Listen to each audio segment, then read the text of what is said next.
Well, we left off, we were going to start the electronics. Hits just keep coming, folks.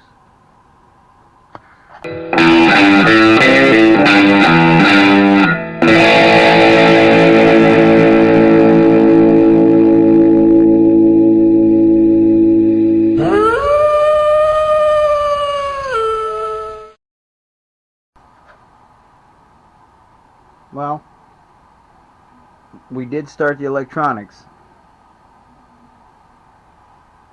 And yeah, there's a couple of things that need to be addressed here, so let's talk about that.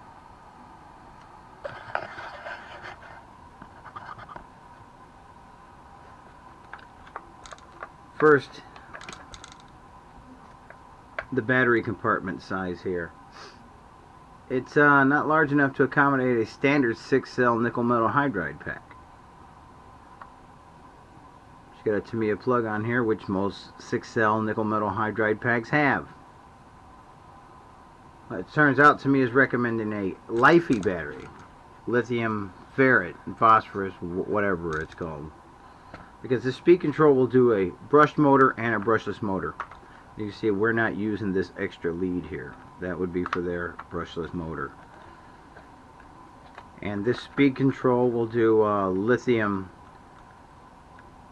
or LiFePO battery or nickel metal hydride. It does not have a lithium polymer or LiPo battery low voltage cutoff.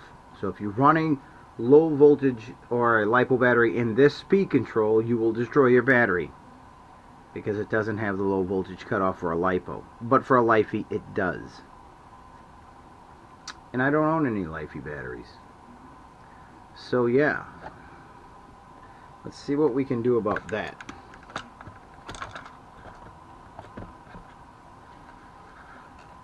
Alright, I have a standard pack here. This is the same length as a 6-cell. This one right here. Just this is a 7-cell, it's got a hump here. So, just so you know what I'm dealing with here. This is not going to fit. There's no way that that's going to fit in there at all. Okay? And it doesn't slide down into this at all. You have the steering linkage there, so that's not going to fit. Doesn't fit off to the side. Dilemma. So, what do we do? You know,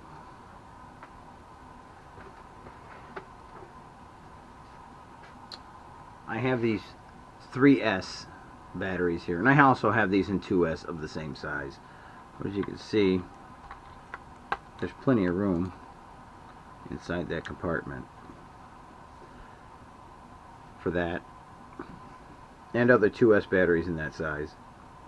And the interesting thing is, these are like 4,000 milliamp, good long run time.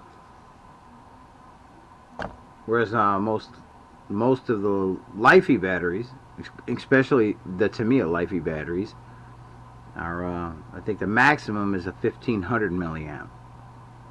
With a 55 turn motor, I guess you're still going to get a pretty good runtime out of that.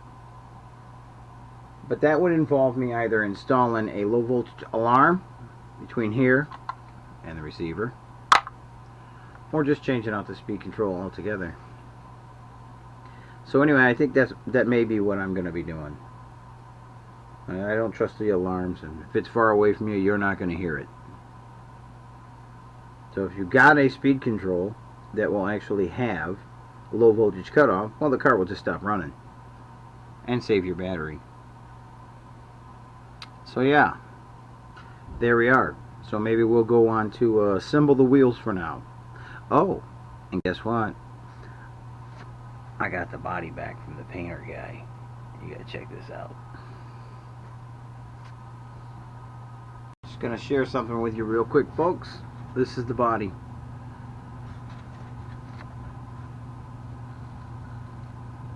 It's pretty wicked, huh? It's pearl and a blue that's actually called Blue Your Mind. It's off of this is the same paint, the blue paint for the 2016 Z06 Corvette. And yeah, wow, what a paint job! I mean, look at that. Isn't that just gorgeous? So yeah, we'll get back to that. Got some questions to ask you guys. I'm thinking maybe row of spotlights across the top, or maybe even set down here behind the light buckets or in front of the light buckets. So I don't know. This is down the road a little bit. Let's get to those tires we talked about. Alright guys, let's do these wheels. As you can see, these are going to be bead lock wheels, okay? Basically, it's a multiple stage wheel assembly, which I like actually, but it is time consuming to put them together. But you know what? They look much better than a glued on wheel. They're very scale, because you'll have the screws and the nuts going through these wheels, which actually looks so realistic. A very scale look. Nice stuff. And I'm going to leave these white because of the paint job on the bug itself. So that's going to look pretty sharp.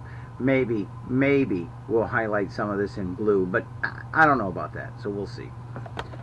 Here we have our tires, the rear and the front. A heavy coating, real rubber. That's why you see that gray on there. A couple splashes through some water, I mean, they'll clean right up to be black. Or you could armor all them, you know, just keep it off the tread face.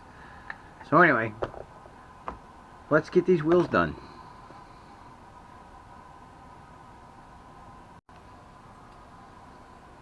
Alright, so we just took these rim pieces off of this parts tree. So we're going to clean them up a little bit, okay? And I also, at this time, I separated the screws that we were going to need.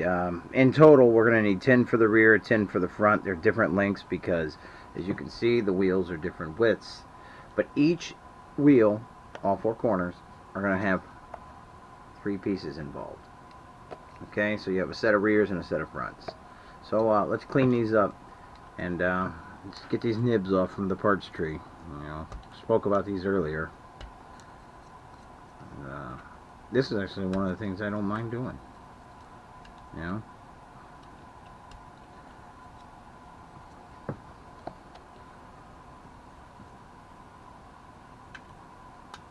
All right. I'm keeping you in frame, I hope. That was a little gnarly. Not bad. Let's get the chunks out. The idea is you want that tire to seat really nicely in there. One of the fronts now. As you can see, I only removed one set for the front, one set for the rear, and then we'll go on to this other parts tree in a moment. Well, when the time comes anyway.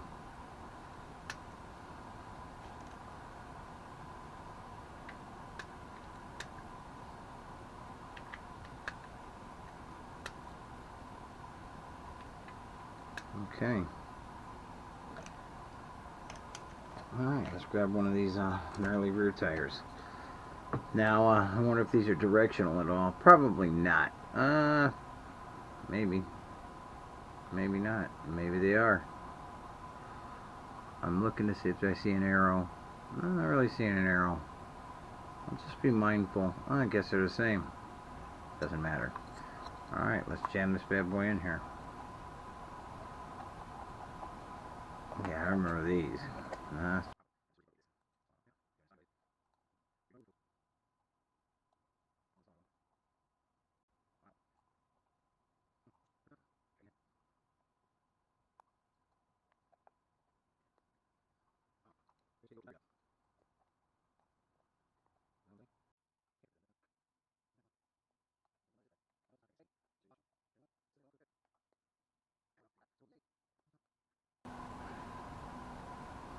Alright.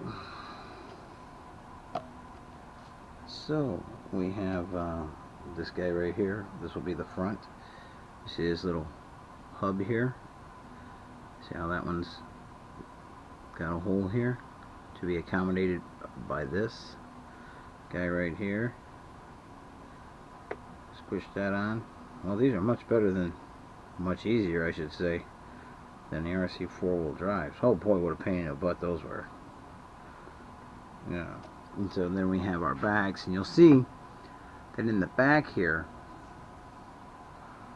right inside here, all the way around 5 of them, there's little hex cutouts for the nuts. These are actually much easier once you get the tire in, but you start to see it coming together already. And again, with these bead locks, you really hope just to get the first one started, because after you get the first one started, you're pretty well lined up, you know. And yeah, so if you find yourself off a little bit, just stick a thin tool in there and use it as your alignment tool. Get the holes lined up throughout. There we go, I think. There's that one. A little bit of alignment in the back there. This one needs to go this way. Just the opposite. Once we get this tool in there, we'll leave it in there and start one.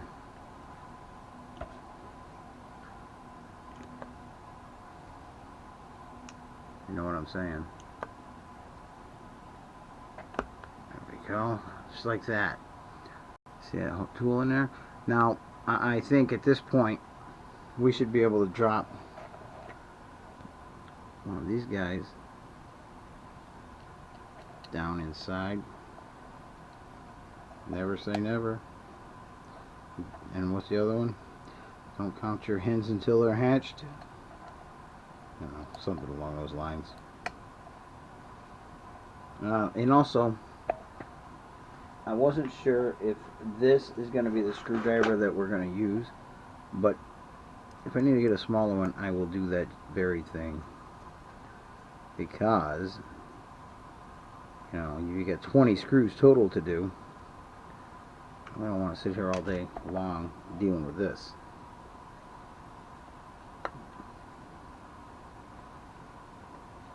Can't seem to get that one through. That one's kind of through, so let's try one right there. Okay.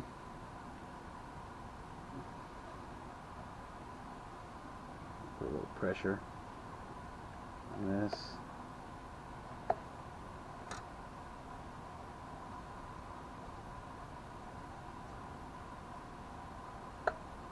Alright, well, we got it through that way anyway.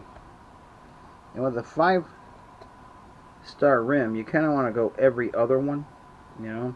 I mean, that's true in real cars. So yeah. Also, folks, this is a great tool.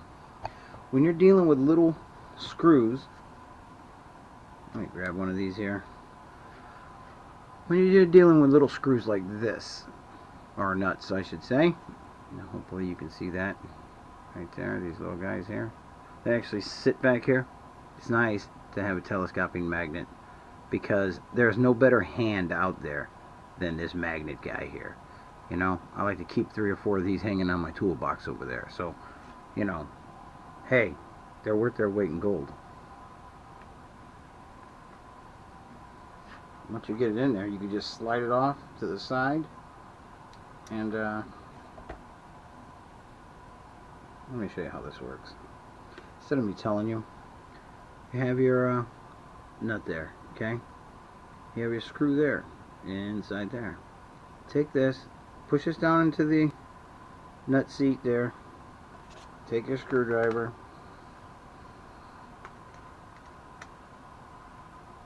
and start it. It'll start real easy, and then you just pull the magnet off, and wham! Look at that. Amazing. Yeah. So yeah, let's do another one. Load your magnet. And these magnets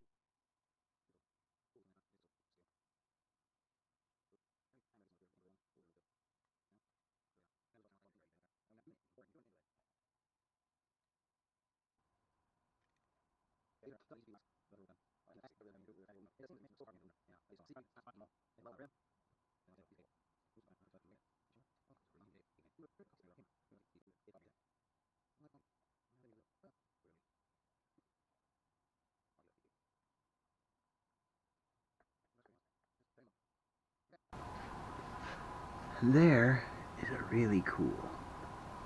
Pretty gnarly, huh? Let's do a front one. Okay. Same thing. And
alright.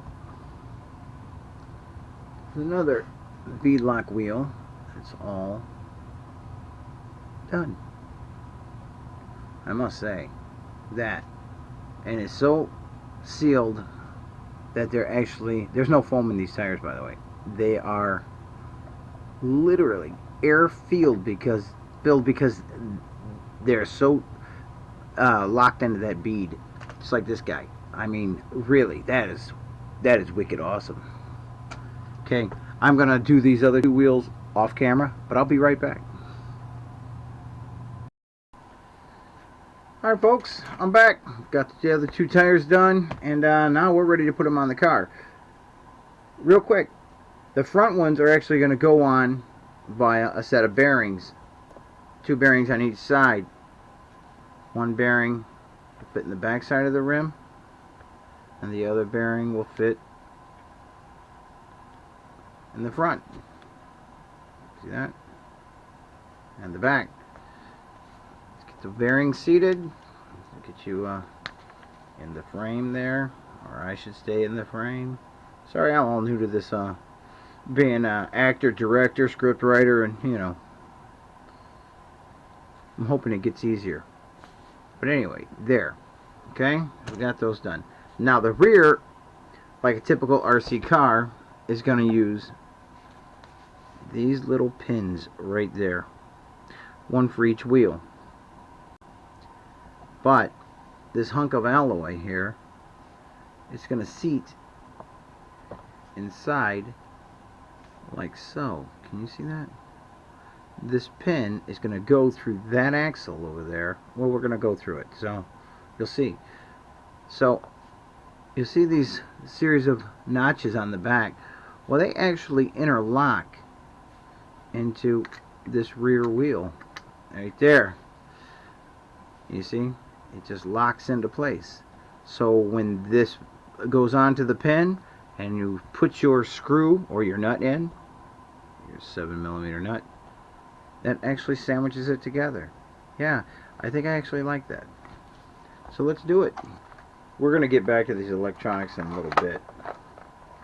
Yeah, that's really a bummer that, to me, it doesn't get on the bandwagon with LiPo batteries. You know? Anyway, we're working on tires here. So, yeah.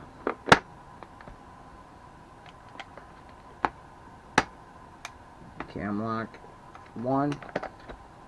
Cam lock, oh, overdid it. Cam lock 2.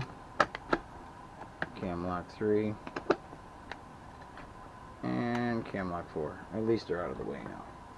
Okay. Front wheels are a cinch. Remember, the nuts, right here, these nuts, they go towards the inside of the car, like this.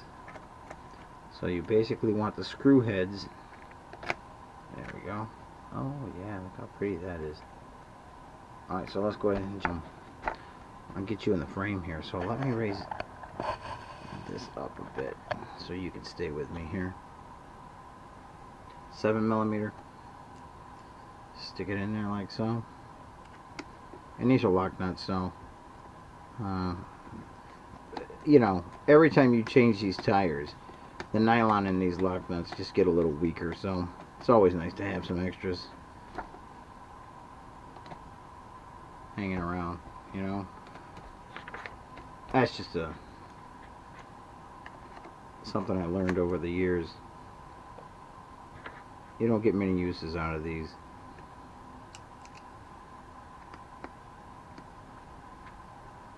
I mean, they'll last probably the life of the car if you never take them off the car. But if you're somebody who loves to change wheels out, each time you take off one of those lock nuts, the nylon inside there gets a little weaker. So, food for thought. Alright. Now during assembly, to keep these into place, they had us put a little body pin in there, okay? That body pin's coming out and it's going to be replaced by that pin, okay? But the body pin could be used for something else, so don't discard it. Body pin is a body pin. How many of us have lost body pins? Like, oh shoot. Granted, these are a little small. However, interesting enough, it's the same size body pin that Tamiya uses for all their mirrors. Their little mirrors with their little O-ring setup. So anyway, it's nice to have body pins. And you know what? It's nice to have parts. Parts are parts. So let me keep myself into the frame here. Oh, nice and snug, and I may have to assist that with a little something here. But it's I like it when they're snug. I mean, really, because there's a bearing inside there too. Actually, a bearing in there, and then a bearing here. But this one just has a greased stem on the inside. So yeah. So we'll put this guy on here, lock it there, and you're gonna feel this lock into place.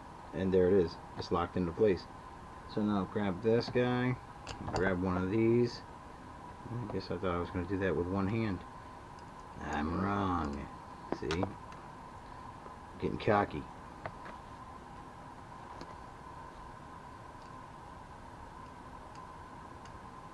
Yeah, it's going to be interesting to see how this thing handles. I'm actually quite excited. You know, I had this kit sitting around for several months, and it's not that I'm overly busy. I'm not one of those guys that actually say, oh, I'm super busy. A little on the lazy side.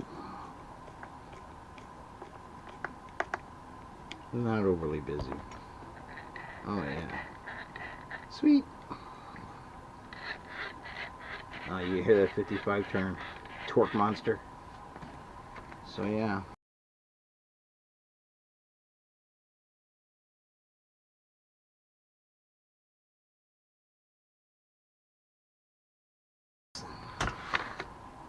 Yeah.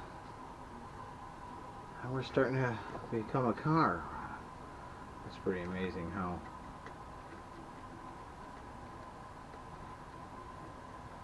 they just literally re-released this vehicle exactly the way it was released back in.